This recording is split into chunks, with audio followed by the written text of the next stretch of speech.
God, I hope.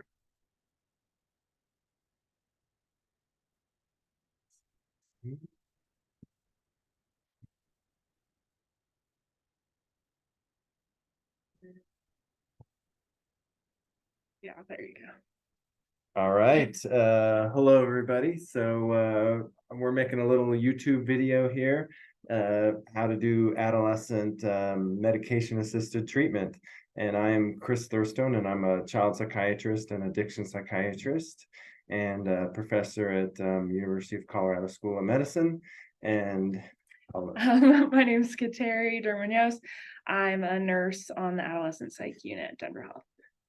Awesome. So let's go ahead and get started. Our intention is just to make a little video to help out with adolescent MAT and get the conversation started. We'll start with some general principles and starting also to talk about some specific approaches. Let's see here. So general principles. So first thing in medicine is first do no harm. So I tend to be a little bit conservative when I'm doing my pharmacotherapy interventions. And let's see here. MAT predicts treatment engagement. So yeah, adolescents who are on medication-assisted treatment tend to have better engagement in outpatient services compared to those who do not take medication-assisted treatment. And as you know, in adolescent substance treatment, treatment engagement is a big issue. 50% of adolescents don't even finish their outpatient course of treatment. One thing that I've been talking more and more about recently is medication-assisted treatment is a team sport. So I feel like in the olden days, if there was any kind of question about a medication or something, boom, it went immediately to the prescriber. But nowadays, I think we know that it really is a team sport in terms of encouraging adolescents to take their medicine and problem-solving barriers to like physically getting the medicine and asking them about side effects and barriers, facilitators to taking medication-assisted treatment. So I love it when the whole team is involved, and you definitely do not need to be a prescriber to be very actively involved in MAT and supportive of it. Adolescents typically have poor adherence to medication-assisted treatment. So we'll talk more about that, but that is a big problem. And adherence to medication treatment has been shown to be a positive predictor of outcomes, especially in the first 2 weeks of MAT. So yeah, buprenorphine is the only FDA-approved medication for addiction or substance use disorder that has an FDA approval in adolescents, so age 16 and up. So I really think that MAT is something that people who take care of adolescents and pediatric populations need to know something about. So anything to say about that, Kateri, before we go on to the next slide? No, I think you nailed it. All right, let's go on then. So those are just some general principles here, and we'll get into some specifics and some really practical things here. So there are 5 main categories of medication-assisted treatment. Sometimes when we talk about MAT or medication-assisted treatment, a lot of people think like opioid use disorder, but it's actually much broader than that. So there's MAT to treat co-occurring psychiatric disorders. So that's like co-occurring depression, anxiety, things like that. 80% of adolescents in substance treatment have a co-occurring psychiatric disorder, so 80%. There are the aversive treatments, and we'll talk more about that, but that's like where you take the medicine, and if you use a substance and you have some like negative consequence. They're the antagonistic treatments, which if you take the medicine and then it like blocks the effects of the substance. And then there are agonist treatments, which have also been called substitution treatments. So methadone, buprenorphine, things like that. And then there's kind of like another category that I couldn't figure out how to really fit into a good category. All right, moving on. Treating co-occurring psychiatric disorders. So first of all, there's some old school thinking that we cannot diagnose and treat co-occurring psychiatric disorders in somebody who's using substances. But the truth is, if we take a good developmental history, A lot of these things start before the substance use starts, or they continue even when a teenager's not using substances. So we can diagnose these co-occurring disorders, and we can actually treat them even in populations that are still using substances. We still can, in many cases, safely and effectively treat the co-occurring situation. And if you think about it, it's so hard to achieve sobriety as it is, much less do that in an untreated, like, major depressive episode or something. So really important to treat these co-occurring psychiatric problems here. I'll just run through the list real fast, and then Terry will talk about the nursing aspects of this. So let's see here. For major depressive disorder, about 30 to 50, more like 30% of teenagers who are in substance treatment are in a major depressive episode. And fluoxetine really is the go-to. It's even been studied in this population. Riggs et al. About 2008 or so is the publication on that. It's even been studied in this population. And then Lexapro, of course, has an FDA indication for teenagers. General anxiety disorder similarly affects 20-30% of adolescents in substance treatment. SSRIs tend to be our go-to. We try to avoid the benzodiazepines, things like that, that are associated with dependence in and of themselves. PTSD, post-traumatic stress disorder, 60% of adolescents in substance treatment have a history of physical, emotional, or sexual abuse. So really important to do the trauma-informed treatment here and to think about PTSD. We have a few medications for that as well. Again, the SSRIs, fluoxetine, Lexapro, prazosin for nightmares, and then we use trazodone also for sleep. ADHD really affects this population. 30 to 50% of adolescents in substance treatment have ADHD. And oral methylphenidate, also brand name is Concerta, is my first choice for this population. A, because it doesn't show up in a urine drug screen as an amphetamine. B, because it's been studied in this population. It's Riggs et al. Circa 2012.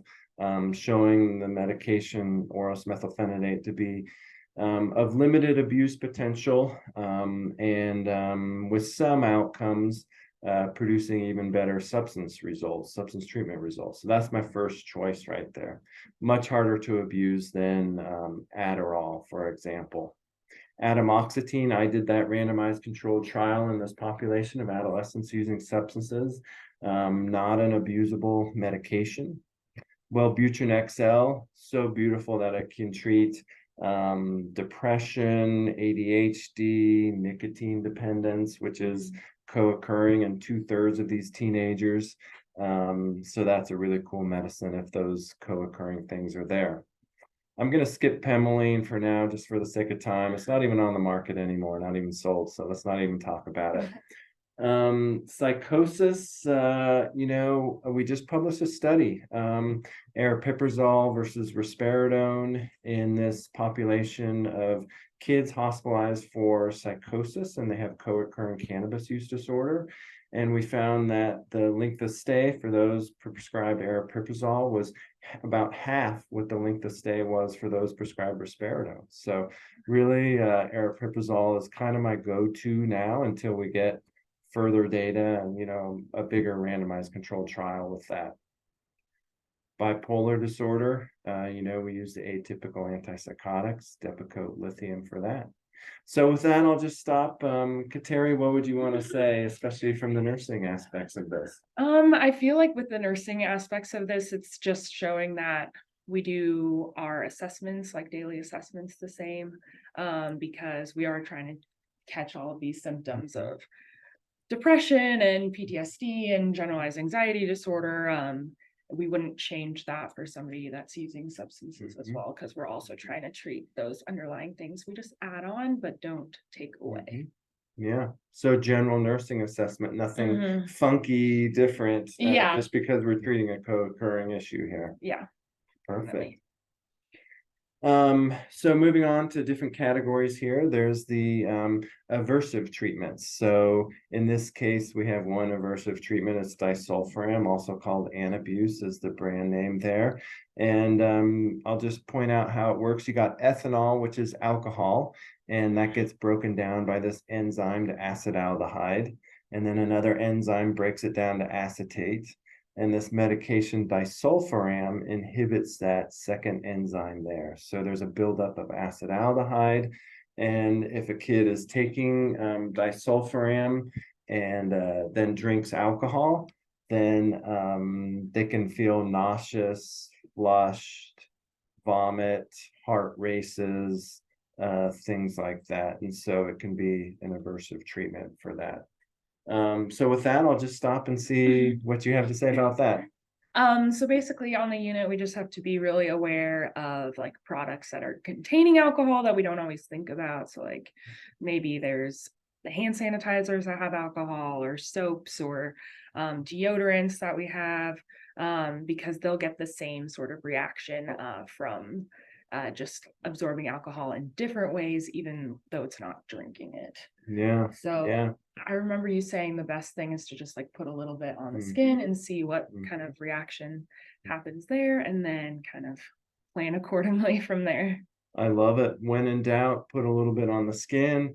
If there's a reaction pretty quickly within a few minutes, then that's a no-go. Yeah. If there's no reaction, it's probably a go. So, and yeah, what a great point too, Kateri, just when there's an adolescent detox unit, to be mindful of the hand sanitizers and the things you gargle, right? Yep. The Oh Listerines and yeah, things the like mouthwash, that. yeah. Yeah, mouthwash.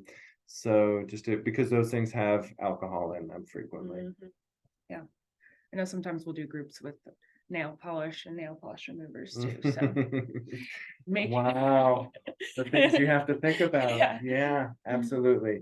So those are great points. And then just for the prescribers, typically what we do with Anabuse or disulfiram is a loading period of about 500 milligrams daily for 5 days, and then typically dosed 500 milligrams 3 days a week. Typically needs to be monitored by parents or somebody like that, because a lot of times people will just stop taking the medicine if they're going to drink. So, all right, good. One thing also about Anabuse is that it's been shown to reduce cocaine and nicotine use as well, which is really interesting. And the mechanism is thought to be, there's social drinking that reduces somebody's inhibitions, and then they're more likely to smoke a cigarette or use cocaine. So just something to think about. Moving on to the antagonistic treatments, here, the main one we have is naltrexone, and the long-acting injectable for that is Vivitrol and tends to be used for opioids. And then we also have naloxone or Narcan, which is the short-acting antagonist treatment that we use for overdoses, and also the Narcan challenge, which I have a feeling we're going to talk about a little bit here. So I'll stop there. Kateri, what do you want to say? So basically with the Vivitrol, it's a shot. I'm gonna link the YouTube video that I use to kind of look at how to give it in the description. But basically you need to make sure that you keep the vial out for 30 minutes so that it gets to room temperature, and really shake it up that way, and then you give it as you would like a normal shot in like the lower outer quadrant of like gluteal injection. As far as the Narcan goes, what we're going to be sending off patients with is the nasal Narcan, where you have to have them on their back, give the spray, and then turn them to their side so that just make sure they don't vomit. So you're going to be teaching the parents that when they discharge with Narcan. But as far as on the unit, we're going to be doing the shot. Usually you just pull up 1 milliliter as you would like as a whole little vial usually is. And then you go ahead and inject it. You can inject it usually in the vastus lateralis, but also gluteal muscles and deltoids if you like, when in doubt, like just get it in them basically. And then it'll go ahead and absorb. And we have that all in the Pyxis and stuff for everyone to get out and use as well. So this is really good stuff. Let's unpack this a little bit. The Vivitrol shot, important thing is to take the vial out, let it get to room temperature for 30 minutes at least.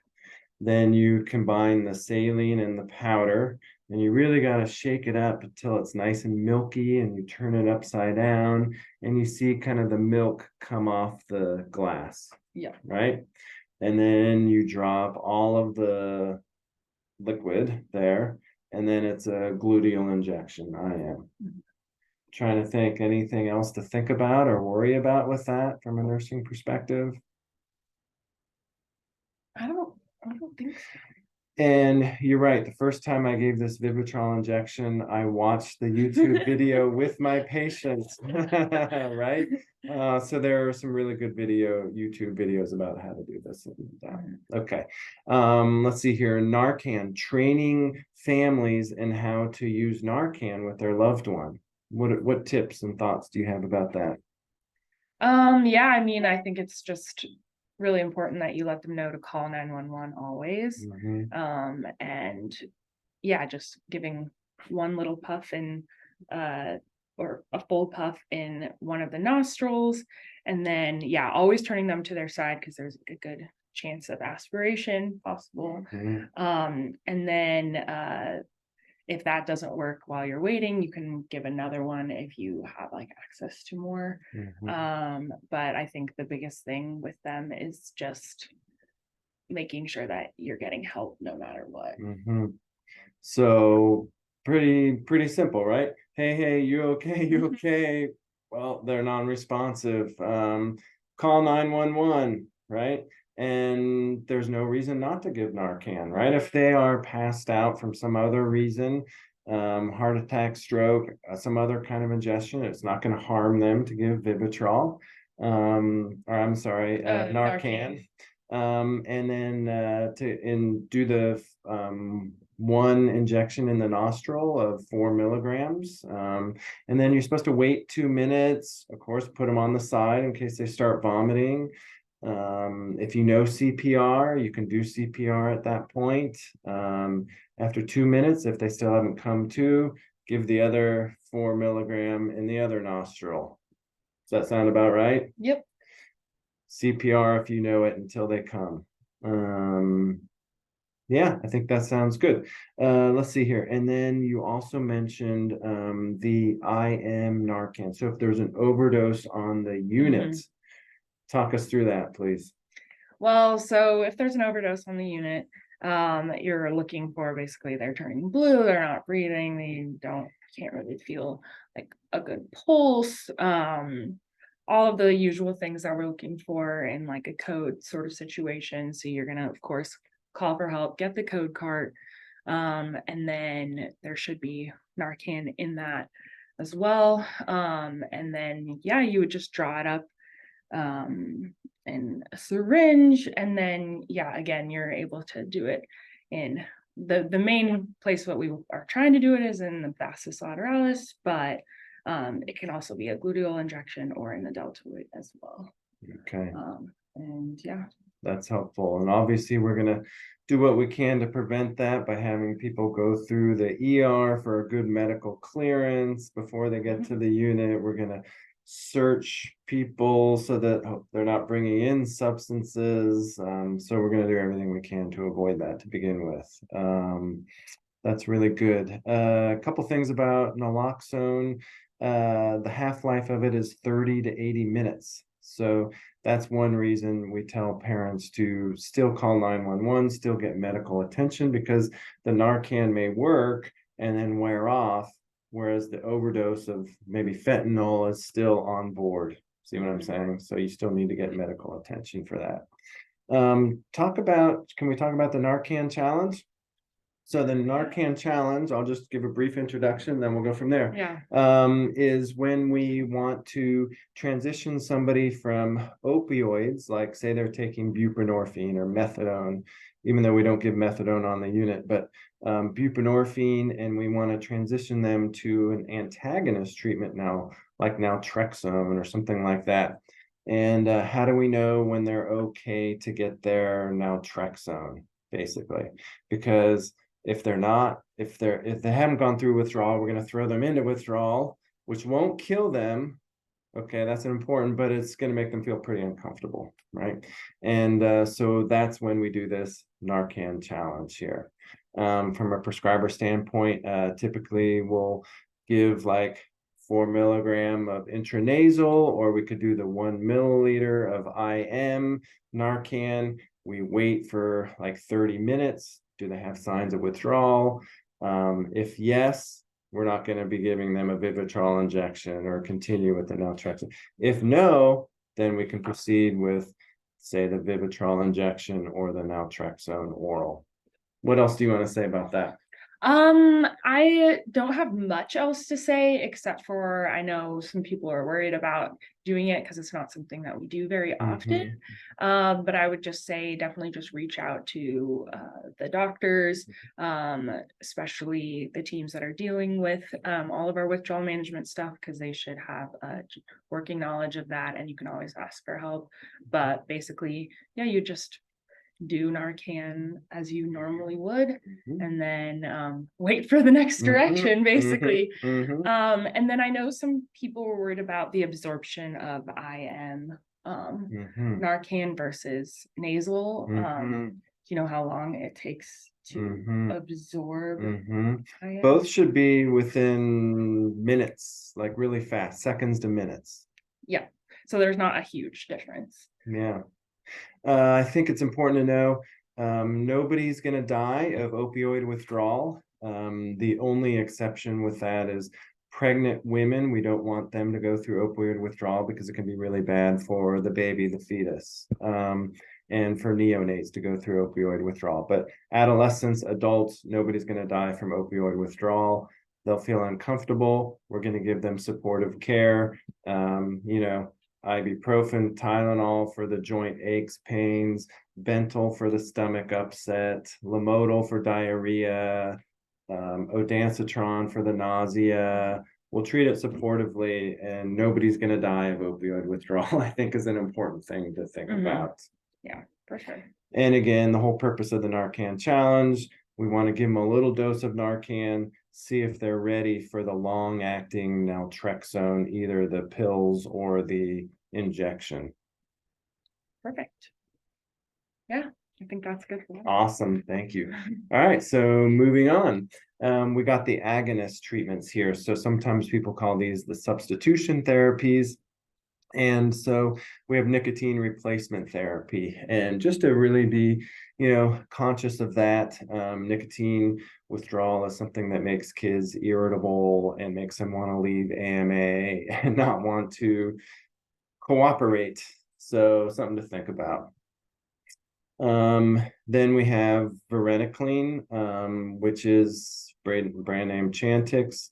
That's a partial agonist, so kind of like nicotine, but doesn't quite activate the receptor as robustly as nicotine. And we use that for smoking cessation. Something to think about. Big thing to think about there is stomach upset with varenicline is the main side effect. Methadone would be an example of that, for agonist treatment for opioids. We can talk more about that as well. Buprenorphine, again, similar to varenicline, is a partial agonist. So it tends to be a little bit safer than the full agonist treatment, less abusable, is kind of our preference there, especially because we have the long-acting Sublocade injection for buprenorphine now, which is a month-long injection. There is the stimulants, Concerta, Adderall, for like cocaine dependence or methamphetamine use disorder. We tend to use those when we're desperate, because they have mixed findings there. Dronabinol is a synthetic THC, so it will show up in the urine as THC, but we do give this for, moderate, severe cannabis withdrawal, and it's, again, like nicotine withdrawal, something to really think about. It can be a reason why kids feel really lousy and don't want to participate in treatment and groups and things like that, and want to leave AMA because of the cannabis withdrawal. So something really to think about there. From a prescriber standpoint, about 10 milligrams 3 times a day tends to be a decent starting dose, and people can go up or down from there and then taper off over about a week or so while people are in the hospital. And then benzodiazepines, some kids present with benzodiazepine dependence, and we have to transition them from like a short-acting benzodiazepine, which would be like alprazolam, to a longer-acting benzodiazepine like clonazepam, and then taper off slowly from the long-acting benzodiazepine. So with that, I'll stop there. What do you want to say about those, Kateri? Yeah, the main thing for our sake is with the Subutex, or the buprenorphine.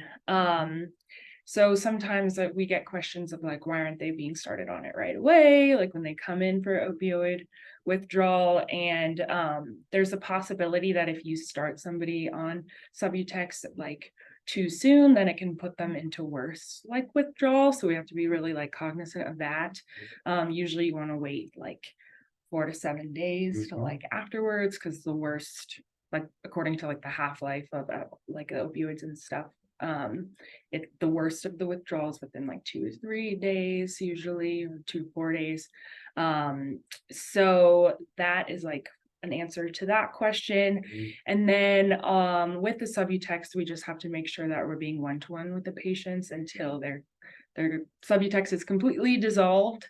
A good way to do that is like, maybe you're going to wait to do your nursing assessment until the kid gets the medication, and then as it's dissolving, they can kind of answer questions, so that to kind of help plan your day that way. And then along with that, sometimes we've had some issues like in the past is like, okay, what if a kid like takes it out of their mouth and like stores it in their room or something? So we're just being like very cognizant in like wrappers and stuff of room checks.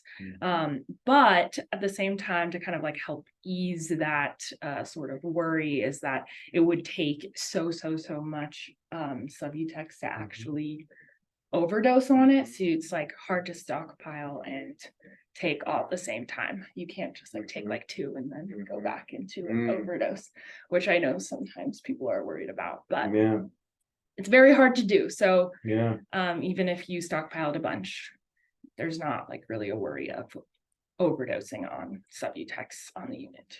What a great point. Subutex or buprenorphine has like this ceiling effect. Because it's a partial agonist, you can't just keep going up and up and up on the dose indefinitely, because it stops having more is not always better, right?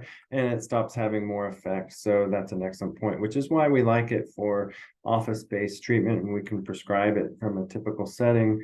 And which is also why some people with severe like fentanyl use, really high doses, cannot be managed on buprenorphine alone. We can't get to high enough dose, and so we have to use something like methadone. So that's an excellent point.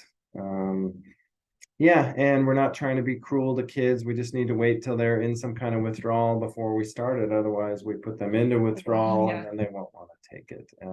But we can absolutely manage the withdrawal with supportive treatments like clonidine, trazodone for sleep, ibuprofen for pain, ondansetron for vomit. We can give those kind of treatments while we're waiting to start the buprenorphine. What a fascinating thing. We have to be very careful about the mouth checks and making sure that now one thing, buprenorphine, if a kid swallows it, will have no effect. So they can't swallow it either. Do you want to talk about that? Well, no, that's like the biggest thing is like, it's a sublingual, it's like under the tongue dissolve. And some kids in the past, like just swallowed it and they think it's gonna work more, but we just have to make sure that we're educating that it actually works like way less. And just chart that they swallowed it instead of taking it sublingual, and like let the doctors know. But it's just a hard process sometimes, and we'll just keep going. Yeah, so a little bit of tricky there. It has to be absorbed sublingually or in the mucosa of the mouth, and we definitely want to make sure it's absorbed before moving on, because otherwise people have been known to cheek it and take it out and share it and do whatever. And we already talked about methadone very briefly, but there are some kids that we might not be able to manage with buprenorphine. And one nice thing about methadone is we don't have to wait till somebody's in withdrawal. We can start it right away, typically at 20 to 30 milligrams on day 1. Day 2, if needed, can go up to 40 milligrams. And then really, because methadone has such a long half-life, we have to wait about 5 days before we do any more dose increasing with that. All right, this is great. Anything else to say about this? No. All right, let's move on. In the other category, there's one treatment of N-acetylcysteine, 1,200 milligrams twice daily for cannabis use disorder in adolescents. That's a positive study. So that's something to think about there. Naltrexone also has an FDA indication for alcohol use disorder in adults. So we'll want to think about that. Now, with naltrexone for alcohol use disorder, we technically don't have to wait on that like we do with opioid use disorder. Wait till they're done with their withdrawal and then go from there.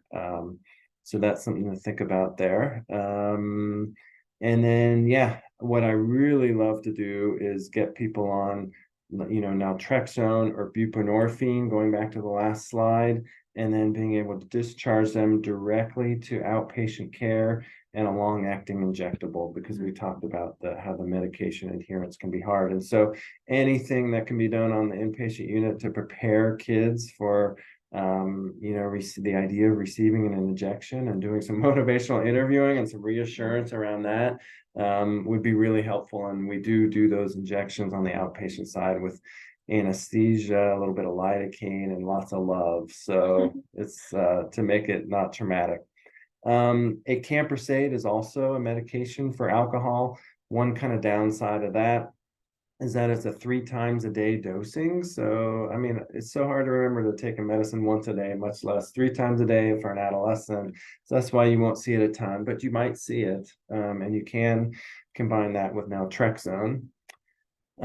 Supportive treatments for cannabis withdrawal. Yeah, right. We talked about dronabinol, but we can also prescribe things to help with sleep, or what are some of the symptoms of cannabis withdrawal? So like insomnia, upset stomach, feeling anxious, irritable, some things like that. So there are some things we can do which are, not even medication related, to help kids through that.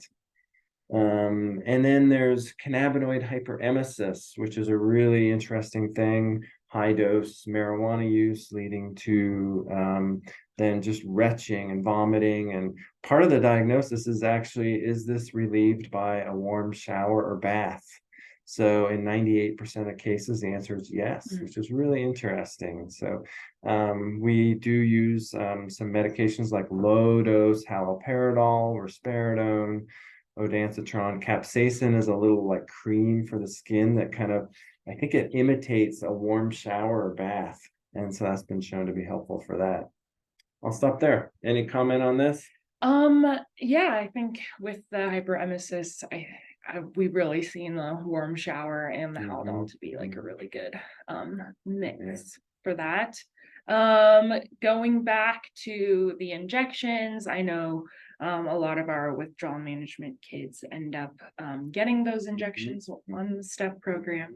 And the Sublocade one specifically, I know the kids will ask questions about it, and it's really just to like prevent an overdose later, because their tolerance on the unit gets way lower with using fentanyl and stuff. And so a good way to answer that question is, if you go back and start using again the same amount of fentanyl you did, at least you have some protection from an overdose in the near future, because we never know, things happen, and if you use again, we just want you to be safe. Yeah. So I love that. Some people lose their tolerance when they're like institutionalized, and then they go back and think that they can use whatever they used to use, and then that's what leads to an overdose. And certainly we've had a number of kids use fentanyl after getting the Sublocade injection, and a lot of them say, oh, I felt nothing, it was a complete waste of my time. And then some of them feel a little something, but not too exciting. So it really is protective. And the Sublocade injection is just a sub-Q injection in the abdomen, and so it's pretty painless. We do it pretty painlessly. So anything you can do to prepare kids for that would be much appreciated. And we do like kids to get up to buprenorphine Subutex 8 milligrams a day before leaving the hospital, so that we can then do the injection of Sublocade. Because if we wait a week or two, all of a sudden kids will be afraid of needles, or something will happen, and they'll miss the injection, and so then they're at risk. Yeah, and then the other thing, which might be on the next slide too, let's see. Well, not quite, but as far as benzodiazepine withdrawals on the unit, I think it was on the last one, maybe. Yeah. So for benzodiazepine withdrawals, we have the possibility of getting seizures, same with like alcohol withdrawal. And so sometimes I think we don't see seizures as much on our unit, that it's kind of good to get a refresher on the protocol that we would have, because the scary thing about benzo withdrawal is that seizure might be their first symptom after withdrawal, and that can be like 5 to 7 days. So we really want to be cognizant of that and really doing the RSO's assessments well. So we do the benzo long taper, as you talked about. And if somebody was to go into a seizure, we'd obviously call a rapid response, make sure that you get the code cart, vital signs machine. You never want to put anything in a patient's mouth when they're having a seizure. You want to make sure you have suction ready. The other thing is if they have any like constricting clothing, making sure that that's like handled and loosened. You also want to make sure the same thing with the Narcan, having them after the seizure on their side, because there's like a high risk of aspiration. And then also if they are like hitting their head, making sure you put a pillow under their head. And time is really important. So you're really needing to make sure like when the seizure started and how long it has been, because any seizure lasting more than 5 minutes is considered status epilepticus, which is very dangerous and needs like immediate action. Hopefully you'll have the whole code team there and rapid response team there at that point. But it's really good to have that information of when the seizure started. And having just kind of that knowledge in the back of our heads so that we're ready if that stuff happens. I'm so glad you brought that up. So people are not going to die from withdrawal, except from alcohol withdrawal, and benzodiazepine withdrawal can be very serious. So that's important to know about. And obviously we're going to prevent that by a good medical clearance and then staying on top of things. But we definitely want to watch out for alcohol and benzodiazepine withdrawal, as you mentioned, and to stay on top of that. And truthfully, with benzodiazepine withdrawal, what I really like is to place kids on a dose of Depakote, typically 500 milligrams twice a day, to prevent seizures, and then transition them from usually they're taking alprazolam or Xanax, transition them to the dose equivalent. There are tables on this on Google of a long acting like clonazepam. Start there, wean off the clonazepam over 5 to 7 days or so as tolerated, to again prevent that seizure. Really important. Anything else to say about that? I don't think so. I'm glad you brought that up. Yeah. Okay. So moving forward here, emerging treatments, for cocaine and methamphetamine, we really don't have a lot. Unfortunately, people are working on vaccines, but they're not ready for prime time yet. So it's too bad. People are working on a medication to increase the metabolism of cocaine and methamphetamine. We're not there yet. But I'm just giving people a flavor of the horizon here. It's an exciting time to be in this field. And then, Ozempic is like this new exciting drug for weight loss that people are studying for the treatment of substance use disorders. So not ready for prime time, but again, there's some things on the horizon that are kind of exciting. Yeah. Anything to say there? No, that's it. Yeah, and so with that we'll finish up, and I just want to give a shout out to Kateri for doing this. Anything else you want to reflect on, or anything else we could have forgotten to mention? As far as for nursing stuff, I think the last thing would just be to mention the difference in legal certification for these patients. Because I know that's a question that we get a lot. So the emergency certification lasts 5 days. Usually we're not going to be having kids that are coming in already on an emergency cert, but we could potentially have that. And if that's the case, the charge nurse always needs to sign on the place where it says accepting facility, or else it's not like valid. But if you're wondering why a kid is on emergency certification and it's been longer than 5 days, it's usually because they filed an involuntary certification paperwork already, and they can be on that emergency certification on our unit until they get their court date. Okay. And so if you're wondering, like, hopefully we're not keeping them illegally. No, we are not. They just have to wait until their court date, and then they'll have their court date on the unit usually. And then if the court grants them, or like says their IC or involuntary certification is good, then they'll get transferred to a different unit, or like they'll pursue more placement and long-term treatment until that IC is done. Or if they say no, then we have to discharge them that same day. So that's something to be aware of. I think I love that. That's so helpful, because the legal aspects are different between mental health, where you do a mental health hold, the short-term cert, and the equivalent in the substance world would be we do an emergency commitment, an EC, 5 days typically, and then that leads to an involuntary commitment petition, ICP, in which the petitioner can be usually a family member, but we've done it as like a therapist or a doctor. I've done a petition. You write a very specific letter of everything that's been going on and how this has been harmful to somebody's life. And then the physician does a certificate. Usually the kids stipulate, meaning they say, eventually, okay, my bad, I'll go along with treatment. And that makes the process move much quicker. Sometimes a kid will contest it all the way to the judge, and we'll have to go to trial and we'll have to testify. And usually it's the judge is kind of casual. I've done it by phone, and it hasn't been as scary as I thought it would be, like some show on TV, where you're cross-interrogated. It hasn't been like that.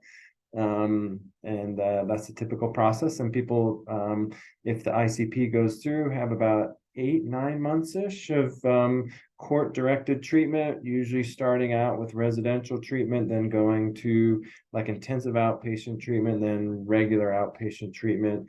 Although with residential treatment resources being so scarce for adolescents, we're probably going to be going more and more to just intensive outpatient treatment, plus the in-home therapy program that we just started up here at STEP. So thanks for bringing that up. Yeah, that's all I got. This was a lot of fun. Thank you so much for doing this. Hope you enjoyed it. Please feel free to give us feedback, and if you want to see a 2.0 version or something like that, let us know. Have a great day. Yeah.